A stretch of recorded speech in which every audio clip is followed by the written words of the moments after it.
क्रांतीबाई सावित्रीबाई फुले आणि बाबासाहेब आंबेडकर या महामानवास त्रिवार वंदन. तसेच आमच्या रमाई मासिकाच्या संपादिका मूर्ती लहान पण कीर्ती महान अशा या आमच्या रेखा मिश्रा व दैवशाला गवंदे मॅडम यांनी तळागाळातल्या महिलांना व्यासपीठ देऊन लिहिते केले. यांनाही माझा मानाचा सप्रेम डेबिट. तसेच व्यासपीठावर मान्यवर धम्म भगिनी यांनाही माझा सप्रेम डेबिट. माझी थोडी जरा वेगळ्या विषयावर कविता आहे. लाडकी बहीण.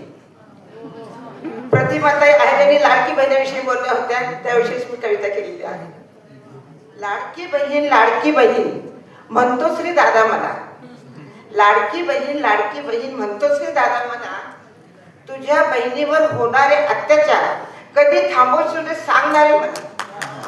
लाडकी बहीण म्हणतो श्री दादा मला. घरातून बाहेर पडताना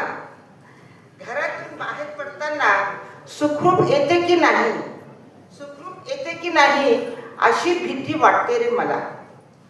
घरातून बाहेर पडताना सुखरूप येते की नाही अशी भीती वाटते रे मला. लाडकी बहीण म्हणतोस रे दादा मला. 1500 रुपये पुरतील का रे दादा मला. 1500 रुपये पुरतील का रे दादा माझ्या साऱ्या कुटुंबाला. महागाई एवढी वाढून ठेवलीस तू. 500 रुपयाच्या नोटीला वेळ लागत नाही रे दादा. 500 रुपयाच्या नोटीला वेळ नाही लागत रे जायला. लाडकी बहीण म्हणतोस रे दादा मला. दारूमुळे संसार उद्ध्वस्त होतोय माझा. कोणी विधवा होतोय तर कोणी उपाशी मरते. कोणी उधवा होते तर कोणी उपाशी मरते. दारूचे दुकान बंद करशील का रे दादा. लाडकी बहीण म्हणतोस का रे दादा मला. शाळेत टाकावं म्हणते पोराला. जिकडे तिकडे पैसेच मागतात रे दादा. मोफत शिक्षण करशील का रे दादा.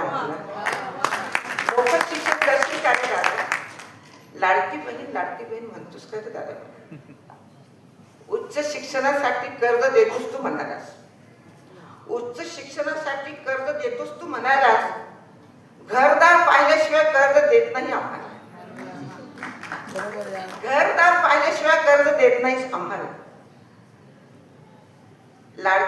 लाडकी बहीण म्हणतोस रे दादा मला. जरी कर्ज दिलेस तू आम्हाला व्याजासहित कर्ज कसं फेडू रे दादा.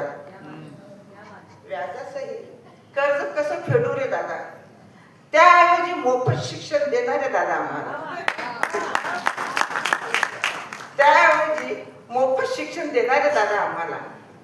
लाडकी बहीण म्हणतोस रे दादा मला. मोफत नोकरी लागू दे रे आम्हाला. 1500 रुपये देण्याऐवजी फक्त एवढ्या सवलती देशील का रे दादा आम्हाला. लाडकी बहीण म्हणतोस का रे दादा. मला कविता म्हणून याबद्दल धन्यवाद सर्वांचे.